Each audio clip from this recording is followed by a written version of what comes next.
IPL మొదలవక ముందు తమ జట్టు టాప్ 5లో ఉంటుందని ఒక ఫ్యాన్ బేస్. మీరు టాప్ 5లో ఉంటారేమో, మేము మొదటి మ్యాచ్ నుంచే టాప్లో ఉంటామంటూ మరో ఫ్రాంచైజ్ ఫ్యాన్ బేస్ సవాళ్లపై సవాళ్లు విసురుకున్నారు. రెండు జట్లు టోర్నమెంట్ని అంతే కాన్ఫిడెన్స్తో స్టార్ట్ చేశాయి. కానీ రెండో మ్యాచ్ నుంచి సీన్ సితారైంది. ఒకరు 280 పరుగులు చేసేసి 300 పరుగులంటే మాకు నారింజ మిఠాయి తిన్నంత సులువురా అని స్టేట్మెంట్లు ప్రకటించారు.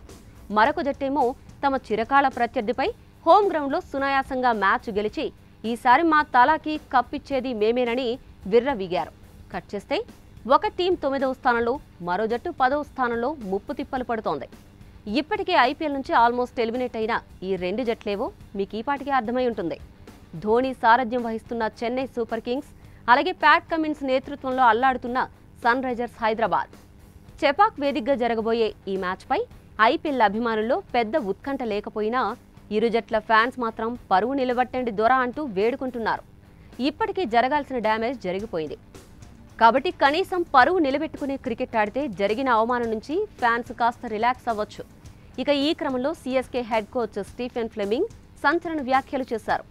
వరుస పెట్టి మ్యాచ్లు ఓడిపోతున్నా చీమ కుట్టినంత బాధ కూడా లేని ఫ్లెమింగ్ ఇంకా 6 మ్యాచ్లు ఉన్నాయిగా, టోర్నమెంట్ అయ్యాక మమ్మల్ని జడ్జ్ చేయండి అంటూ కామెంట్ పాస్ చేశాడు. పైగా గతేడాది ఆర్సీబీ పరిస్థితి కూడా ఇదేనని, వరుసగా 6 మ్యాచ్లు గెలిచి ప్లే ఆఫ్స్కి వారు వెళ్లగా లేనిది మేము ఎందుకు వెళ్లలేము అంటూ చెదిరిపోయిన చెన్నై ఫ్యాన్స్కి కాన్ఫిడెన్స్ ఇచ్చే ప్రయత్నం చేశాడు. ఫ్లెమింగ్ ఎంత గింజుకున్నా ఈసారి చెన్నై ఆడిన ఆట బాధాకరం. ముందు సీజన్లో ఎన్నోసార్లు ఓడిపోయినా టీం కాంబినేషన్ విషయంలో ఈసారి తడబడినట్టు ఆ జట్టు మరెన్నడూ తడబడలేదు.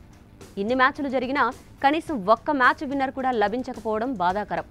షేక్ రషీద్ లాంటి కుర్రవాళ్లు అడపాదడపా మెప్పించినా స్టార్ ప్లేయర్లు ఏకదాటిగా విఫలమవడం చెన్నై సూపర్ కింగ్స్ అభిమానులకు జీర్ణించుకోలేని విషయం.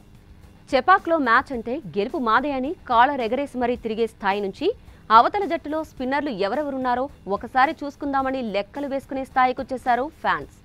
ఇక సన్ రైజర్స్ విషయానికొస్తే ఎప్పుడైతే 300 కొట్టేస్తారని వీరిపైన ప్రెజర్ మొదలైందో అప్పట్నుంచే ఆ జట్టు డౌన్ఫాల్ కూడా షురూ అయింది. కెప్టెన్ ప్యాట్ కమిన్స్ ఏది ఏమైనా మేమిలానే ఆడతాం, అస్సలు తగ్గేదేలే అని డిక్లేర్ చేసినప్పుడు హైప్ ఇచ్చుకోవడానికి మీమ్ పేజీలకి హెల్ప్ అయినా నిజానికి ఆ స్ట్రాటజీ ఏమాత్రం ఫలించలేదు.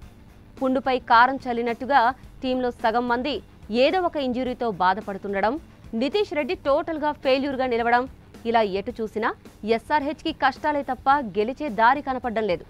ఇక ఎప్పటినుంచో ఆ జట్టుకి కీలకమైన స్ట్రెంగ్త్ వారి బౌలింగ్.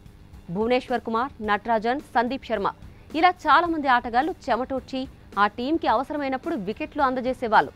ఈసారి ఐపీఎల్లో ఎస్ఆర్హెచ్ టీంకి మ్యాచ్ విన్నింగ్ బౌలర్ లేకపోవడం కొట్టొచ్చినట్టు కనిపిస్తోంది. ఇటు మొహమ్మద్ షమీపై బోలెడు ఆశలు పెట్టుకున్నా షమీ ఇంజురీ నుంచి పూర్తిగా రికవర్ అవ్వకపోవడం, అదే ఇంజురీ కారణంగా ముంబై మ్యాచ్లో ఆడకపోవడం, ఇలా పలు కారణాల వల్ల బ్యాటింగ్లో ఎన్ని పరుగులు చేసినా డిపెండ్ చేసుకోవడం మా వల్ల కాదు అంటూ సన్ రైజర్స్ బౌలర్లు చేతులెత్తేస్తున్నారు. మరి రెండు వీక్ టీమ్స్ చెపాక్ లాంటి స్లో పిచ్ పైన కొట్టుకుంటే ఎలా ఉంటుంది? ఐపీఎల్లో రసవత్తర మ్యాచ్లు తక్కువయ్యాయి. ఎలాగో ప్లే ఆఫ్స్కి వెళ్లలేరు, కనీసం మంచి ఫైట్ ఇచ్చి మమ్మల్ని ఎంటర్టైన్ చేయండి, అదే 10,000 అంటున్నారు వారి అభిమానులు.